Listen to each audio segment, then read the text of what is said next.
No, listen, no, this is true. Bridget can't stand this, but Bridget can't stand this. Listen to Bridget. She sounds like a hyena. She's laughing like a hyena right now. I'm on a Zoom call the other day with this woman and her eyebrows. You can do fake eyebrows in Zoom, Stephen. You can do fake. Did you know that there is a Zoom setting that allows you to do fake eyebrows? Have you ever seen that? No, but I've used the cat lawyer one. We did the cat lawyer video. Okay, so this woman's eyebrows fell off her eyebrows and landed right here on her chin, and they stayed there for the entire meeting. So I was looking. I could not. I literally. I couldn't continue. That's how you make a. That's how you That's how you leave with people knowing who you are. Yeah. Listen. I will never forget that Zoom with the woman that had two eyebrows right here. They were just sitting right here. Bridget, you do the fake Zoom makeup stuff, don't you? I've seen you. You do a little bit of that, don't you, Bridget? I'll do the lipstick once in a while. I'm like, damn it, I forgot to put lipstick on. And then it's like, oh, click, click, click, boom, yay. I was literally just standing there. Where is everybody, by the way? We usually at least have somebody by now. Oh, it's not even 8 o'clock yet. It's not even. It's like 7:59, and people are like, "Oh, I'll get on at 8 o'clock."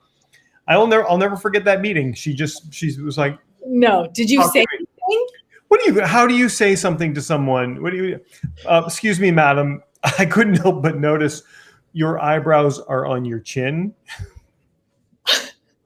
Now, are these eyebrows? Like, can I ask a question? Yeah. Are these eyebrows that Zoom is creating? Like, this is eyebrows that. Oh my God, you have no idea. Look at the kids' eyebrows. And they're not cartoonish. Bridget. They're not cartoonish. I need to put all this together before Bridget, I really look at the kid's eyebrows. He doesn't need any help. He doesn't. Look at mine. I got nothing. I have nothing. Look at the kid's eyebrows. Can you put the eyebrows on tomorrow for the meeting in the morning, please? I can. I don't know if I'm positive how to do it, but in video settings, you can go to these annotations, and you can choose. Stephen, you can choose lipstick. You can choose mustache. You can choose beard. Goatee. Wow. Yeah. You can choose it all. Zoom is really thinking of everything. They're really like, what Zoom has done is they're trying. Hey, listen, I'll be very transparent with you because I'm not transparent on Zoom. I use the beauty filter to make myself look younger. It's true. I do, Bridget. I do. Because a lot of times you and I are co-present. Do you use it too? You have to stop using it because I just want to look like I'm in my 30s. You look like you're in your 30s. It's great. Like all of a sudden you like I get out of my virtual office, I get in it and I look like a movie star. I'm like, wow, you know what someone said to me the other day? They saw me in real life. They go, wow, you actually look like yourself. Like, wow, I have never had anyone say that. I refreshed my computer and I had to reinstall Zoom and it turned off that setting. And the first call I went on to, I was like, what the heck happened to me? Did I age 50 years overnight? Oh, I look terrible. I'm like, oh, is that what it looked like? Well, we're not using it right now because this software doesn't allow that. But in Zoom, the next time you're in Zoom, Stephen, play around. I'm gonna test this out. Yeah, you just got to watch out for those eyebrows. And I felt very, very bad for this woman because she didn't have real eyebrows. So she really was trying to make up there. Okay. She should talk to me or, Jeanette Deathridge and Mary Kay. We can make eyebrows happen, not on Zoom. She should talk to that chick down in South Florida, that Leanne. Do you know Leanne? Leanne did mine. She did. I want Leanne to do mine. I gave her a picture. I gave her a picture of Steven. I said, make me look like this. No, you did not. No, I actually gave her a picture of Bridget, and I said, "Give me these eyebrows now." Put these on me. Give me these eyebrows. Leanne's like, "You're the client. I'll do whatever you want." I am going to get that done. You wait and see. Simply because I don't want my eyebrows on my chin like the people on Zoom that I see.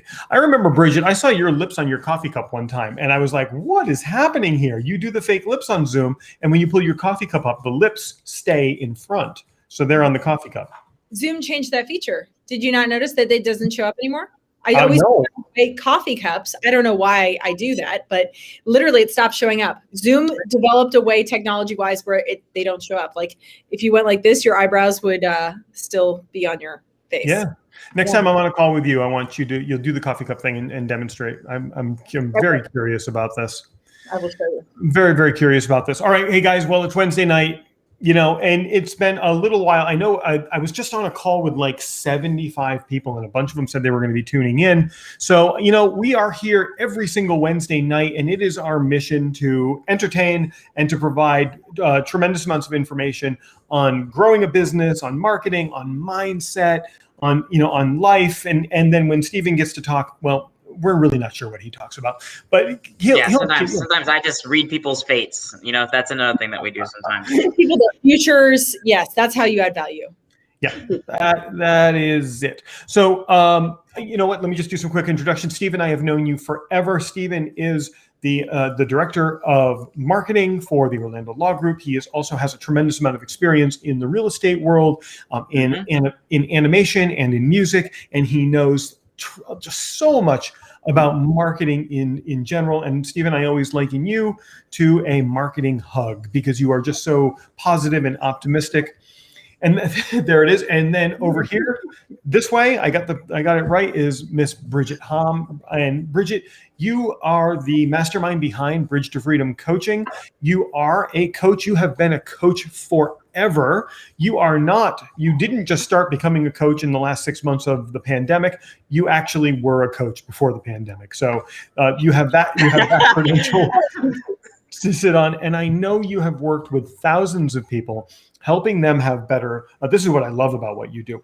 You help people have better lives, better businesses, better relationships, and a better mindset. And that is truly what Bridge to Freedom Coaching does for people. And I'm inspired that you're here with me every single week. So welcome. Oh my gosh. Thanks. Can I just record that? That's recorded, right? So I can have that as a pitch tomorrow? Yes. Yeah, you'll find that on the replay. Listen, let me introduce our dear friend, Mr. Christopher Prouty. Right here. The man, the myth, the legend. And I say that like multiple times because I think it's true. And, being a mindset coach, I see people thinking about Chris Prouty. He shows up because he is everywhere and he helps people, business owners, pretty much anyone who has a business get to that 5-figure a month. We got to get that. Yeah. 5-figure a month income rapidly through his program. And it's inspiring. It's exceptional. I like to watch your testimonials, like for people, because they're entertaining and inspiring. And I'm like, yes, that's Chris. That's what he does. That's how he helps people. He's everywhere. A lot of marketers want to show up in Google or they want to show up everywhere on social media. I'm not satisfied with that. I actually want to show up in the minds of the people that you're working with so that when you're talking with them, it just kind of like, that's the kind of penetration that I want to have. Is I want to be not only on all the socials and on all the search, but I also want to be in people's brains everywhere. That's just, like that, Stephen, you help me with that. Yeah, I'm just down here doing visual aids, visual cues. I love it. I would like it if 1 week, Stephen, that's all you did the whole time. And we could say that, you know what we can do? And I sprung something on you recently as a joke, but I could say, Stephen, do sign language this whole one. Just do sign language. I know you don't know sign language, so you'd have to really act. You'd have to act everything out that we're saying.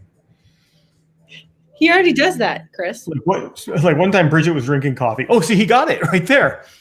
So guys, we have an interesting topic to talk about tonight because I think this is something that a lot of people can find value from.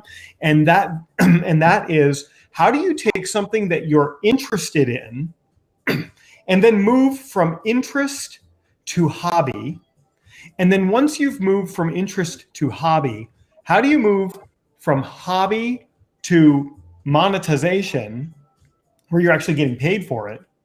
And then how do you move from monetization to actually, this is your job? So start with the interest, rapidly move to the hobby, then to you're getting paid, then this is your sole thing. So it goes, I think the life cycle is interest, hobby, side gig, career. I think that's how we could characterize it. Bridget, how does somebody figure out an interest that they have that they could possibly turn into a hobby? What do they need to do to figure that out? They need to start searching and exploring different hobbies. They need to just start putting themselves out there. Actually, I just talked to someone right before this call about engaging their four selves and making sure you're just not serving your intellectual selves, your intellectual needs, but your emotional, spiritual, and emotional. So start doing, something like dance lessons, start going kite surfing, like Peter, who does the amazing photography is starting to do. I know that, he told me that. Start just pursuing hobbies, start looking around you, observing the world around you and asking people what they like to do for fun, and then start doing it. And ask yourself if it's true for you. Start asking people what their ideas are about their business, why they love their business, what they love about it. What does it look like? How do you help people? So start doing research, just organic research. Taking a dance lesson is absolutely a great way to start that. That's a big one for you, isn't it? I know you're a big dance fan. 100%, absolutely. And I can tell you the whole psychology behind why business owners should take dance lessons, why people in personal relationships should take dance lessons, and how it really changes your mindset as well as your ability to communicate. That is really interesting. Stephen, what do you think about how you take, so for those who are just joining us, we're talking about how do you go from interest to hobby to side gig to career. So Stephen, have you ever had an interest that you turned into a hobby, and what was that transformation like? I'll tell you where, and Bridget brought in a great word, which is research. Part of my background is creative writing, and a lot of times I thought that would mean, writing just from my own little mind, and sometimes that did mean that when I was writing stories, when I had to do a research paper, and even for the stories that I began to write, I realized to make them much better and to make me more authoritative on it, I would have to do copious amounts of research, and serious research, not research that involves the first 2 pages of Google, because that's where everyone's going. So, you mentioned something, Bridget, go out there and actually meet with people and do research and understand people's knowledge. Start beginning to understand the story of the interests that you have, because to take it from being a hobby, when you think about something that is a hobby, you're doing that for a little bit of time, there's maybe an hour a week, right? Well, we got to kick that up to multiple hours of the week. And you've got to really take a deep dive into the subject that you want to be involved in. And find out what are the great questions that revolve around your interests. And that's going to take it to a hobby. I think that, that's really insightfully said. And Bridget, are you frozen, Bridget, or are you just holding still? Oh, wow. Holy smoke, I thought you were frozen. If you're watching this on the replay, rewind meticulous 30 seconds. Meticulous poise. She didn't move. I was just so here's my guidance for anyone listening, and if you've just joined us or you're watching in the replay, what we're talking about tonight is how do you take an interest, bring it to a hobby, take that hobby to a side gig, and then that side gig to a business. And we're going to kind of build upon each of these. My recommendation for anybody is to actually sit down and do some introspection. Look inside and ask yourself this question. If there was something that I could talk about all day long and never get tired of it, what is that thing? And then within that thing that you can talk about all day long and never get tired, well, somewhere in there is the seed that you can plant that will take that journey from inspiration to hobby to side gig to career. So what is it that you could talk about all day long? And if you were exposed to it everywhere, you'd never get tired of it. And you might not know anything about the topic, or you might not know enough about it to have it become a hobby, but you can learn, and you just have to have that level of inspiration. What is that for you, Bridget? What is it? What could you talk about all day long that's not your job, right? What is it? And it's not dance either. We all know it's dance. Outside of that, what could you talk about all day long? Oh my gosh. Honestly, I love intentionality. I mean, it really is. I have the gift of discernment, and I absolutely love just sitting in my thoughts and then developing new ways to communicate different ideologies. I truly, truly enjoy it. And, my friends, you can ask my friends, they're like, oh, Bridget's thinking again, or, and asking your friends, what what do I do for you as a friend? Like, and really asking them, what qualities do you love about me? Or, and then, all of my friends, Michelle Murderer, speaking of friends, she does Bank and she's fantastic. Bank is a way of, Bank is a sales way of how to develop the awareness of why people buy. And she's just texting me saying, are you guys on yet? I can't find you. Wow. I wonder why. I don't know. I don't know either. I was just curious. So she just, she wants to chime in. Okay. While you're talking, I'll see if I can figure this out. Okay, perfect. So honestly, it's just really asking the question. I love asking questions. I love asking introspective questions. I love finding out what is true for others and what is true for myself. That's something I thoroughly enjoy, and hearing about what makes people tick. I mean, it sounds kind of silly, but I'll ask a perfect stranger, like, so what's going on for you? And they'll say something completely off the wall. And Eileen says she's figuring that out. I just checked it as well. Okay, perfect. So yeah, ask your friends. And then, like Chris says, be introspective. Figure out what you really love and what you can do 24/7. And that's a potential business idea if you can convert those qualities into something sellable.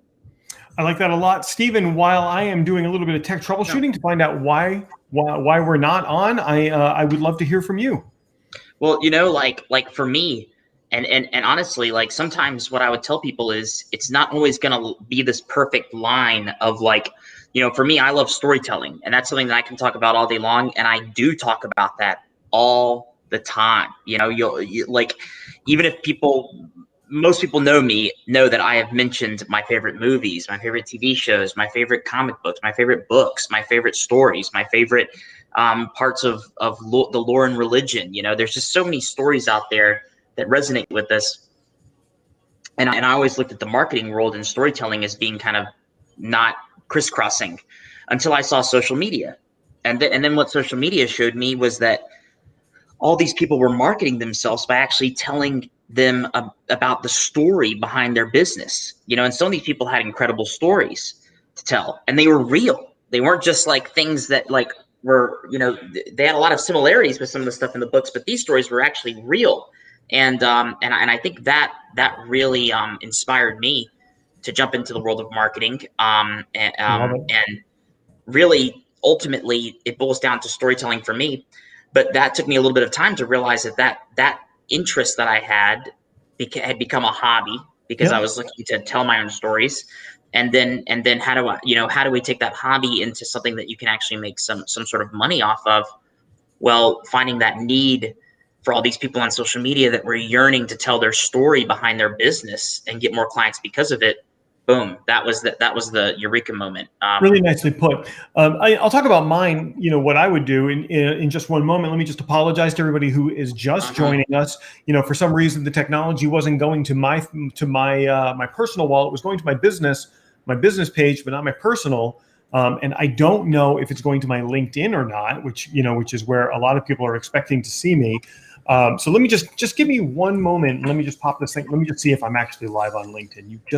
Right. Honestly, I kind of want to tag or piggyback off of this idea.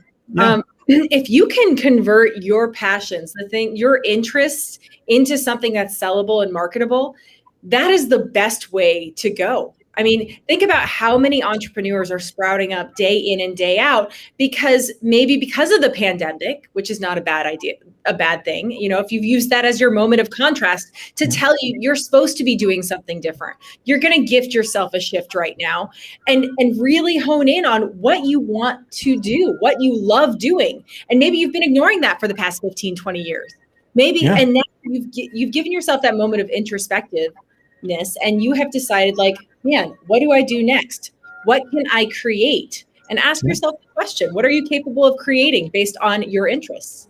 Thanks for everybody who's here with us tonight. As you heard from Bridget, we are talking about how to take an interest and turn it into a hobby, then take that hobby, turn it into a side gig, and then finally take that side gig, turn it into a business. I think everybody can get something out of this, even the people who are already in business, because this might give you some ideas on some things that you are inspired by that might add a layer to your business. And guys, into our Facebook chat, I just put the link to this live if you want to share that on your walls.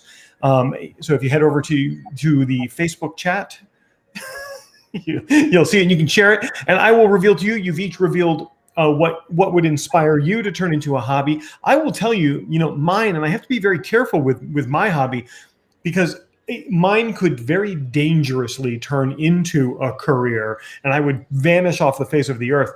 I am so inspired by electronic trance music, and it takes every effort to not buy a complete setup and start making my own. You wouldn't believe the electronic trance music that I have here that I just want to get out. But I know if I were to get that, if I were to take that inspiration and turn that into a hobby, I'd get it. The dopamine hits would just annihilate me. Off the charts. I could do the same as salsa dancing. I could become a salsa dancing instructor, and then I could open a studio. Hey, that's not a bad idea. Going back to talking about the topic, getting inspiration. If you are already an entrepreneur, how you can gain inspiration is empowering others to pursue the things that they love. Like Eileen, she helps people get hired rapidly and gives them the tools to do that. You can ask questions, Eileen, which I'm sure you do because you're amazing. Is this really the job that you want to pursue? Yeah. Is this true to who you are? Is there a skill set that you're ignoring?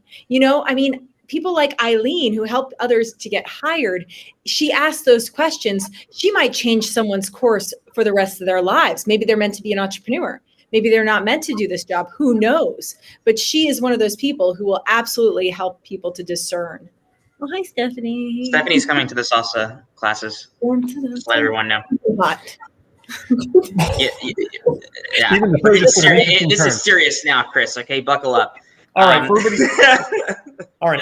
So we're talking about how do you go from interest to hobby to side gig, and then side gig to profession, or to something that you're actually making money doing. So we've just figured out how to take inspiration and turn it into a hobby. Once you have that hobby, you're engaged with it, you're doing it, you get kind of good at it. How do you go from hobby to side gig? Stephen, what would be your thought? If you have a hobby, what's the first thing you would do to turn that into a hobby? I want you to see two columns here.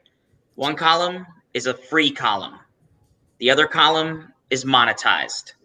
You've got to take what you do, what you're into, and have some portion or some sort of thing in that's commoditized.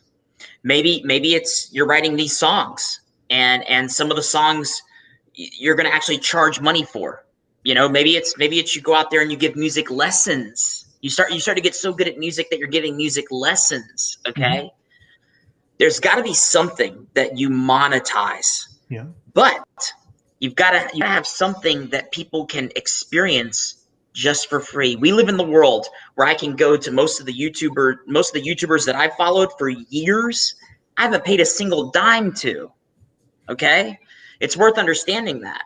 Yeah. They have a side of their stuff that they do that's completely free, and they have it for a reason. How? I have no idea how. No, I'm kidding. Stephanie, how? There's a fine line. You're right. How can you do that? Make that leap between giving away free information, because there's a whole bunch of coaches out there. Let's be honest. There's so many tips about social media. There's so much of anything. You could find it online, right? Why? Mm-hmm. How do you monetize it? That's a fantastic question.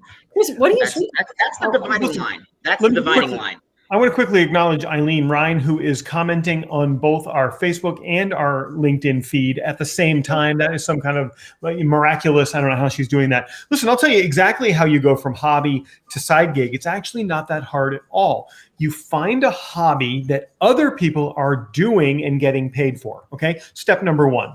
So whatever has inspired you that you've turned into a hobby, you have to have the vision that this is ultimately going to turn into a revenue generating activity. And you look for other people who are generating revenue from it. Then as you get good at it, you start to kind of put it out there that you're thinking about turning this into a job that you're going to have. You're going to turn it into a side gig.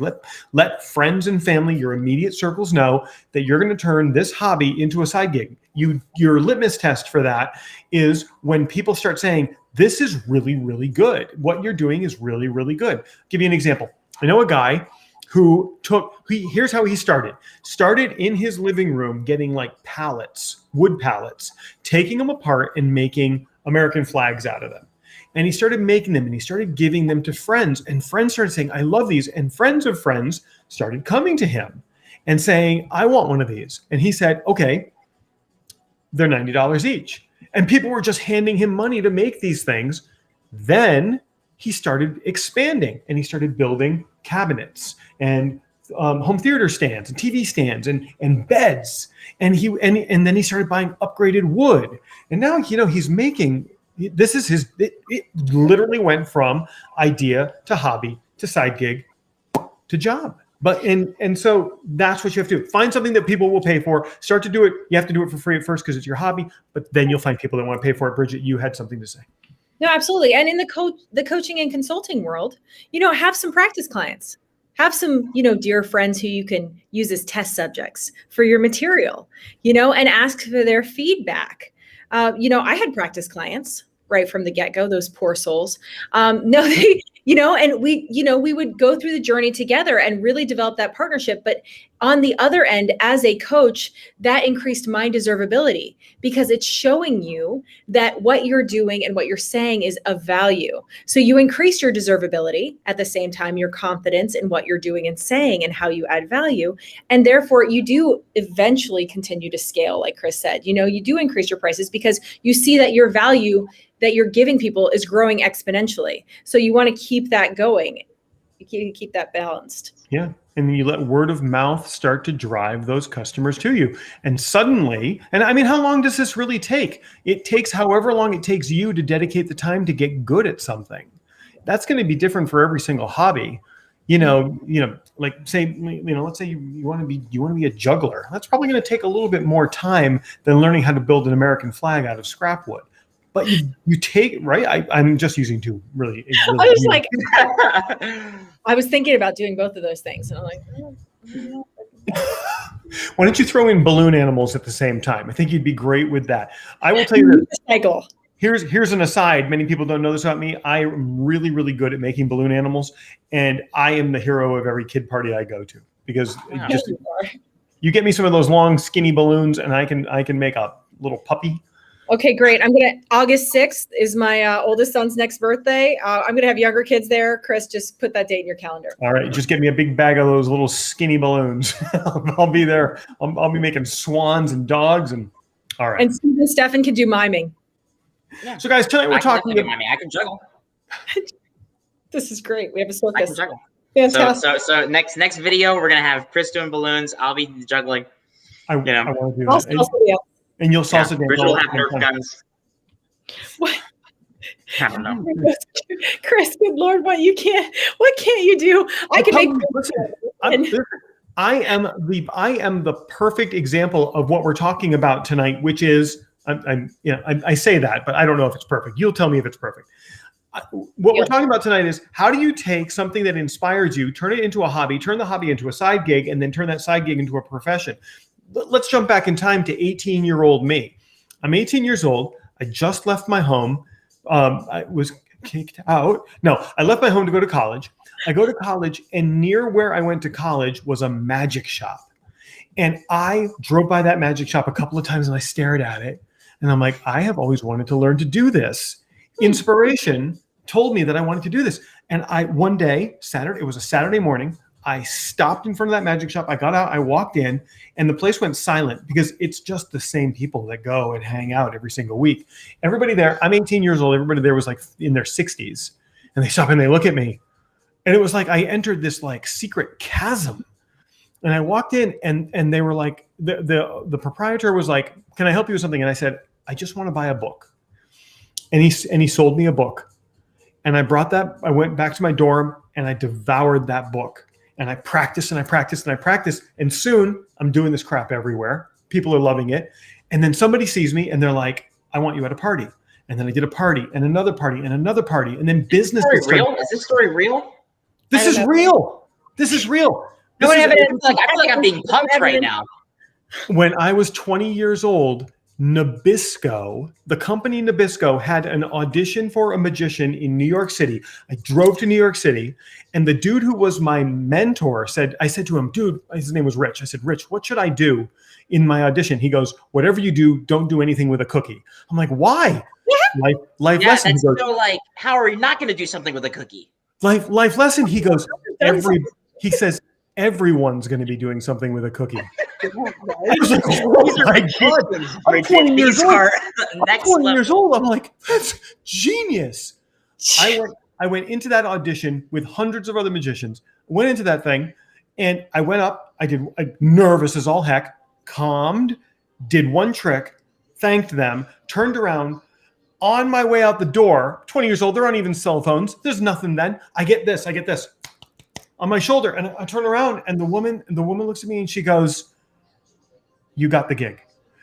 And all these other people who hadn't even gone yet were like, oh. And it was at that moment that I took inspiration to hobby, to side gig, to boom.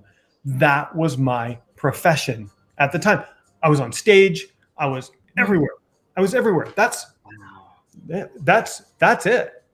That was inspiring. That was inspiring. About that. I don't know about that. Did you know about that, Bridget? I didn't know about that. Did you know about that? No, I was at the seat of my non-existent chair listening to that story. I'll find pictures.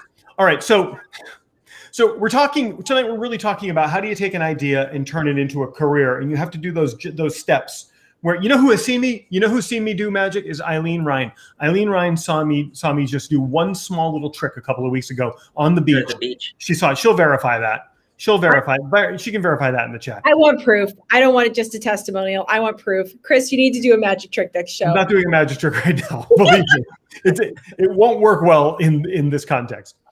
But we're talking about how you take an idea and then you do those leapfrogs where you go from idea to hobby to side gig to profession. And we're at the point where we're talking about side gig and you've got people paying you for what you do.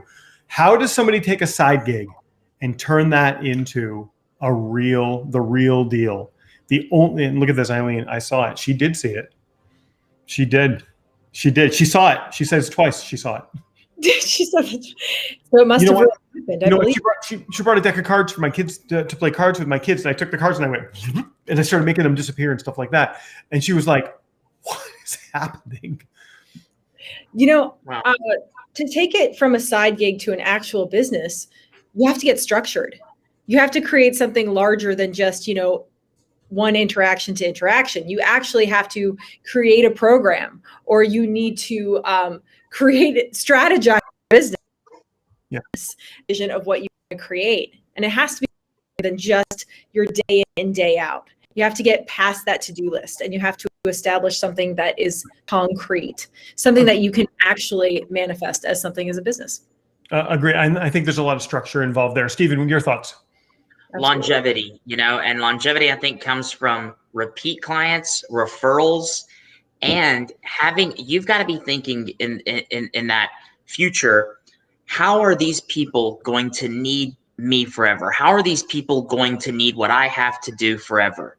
And don't cheat them. Don't come up with some scheme. Make it real. Make it genuine. Make it this is something that I can provide value into someone year in and year out. Yeah. Because if they just buy one time and then they go away, you're gonna need a lot of referrals. You're gonna need a lot of clients to make a career out of that. But that's why we subscribe to Netflix. That's why we don't buy Netflix. We subscribe to Netflix. Wow. That's why we subscribe to Disney Plus. We don't buy Disney Plus.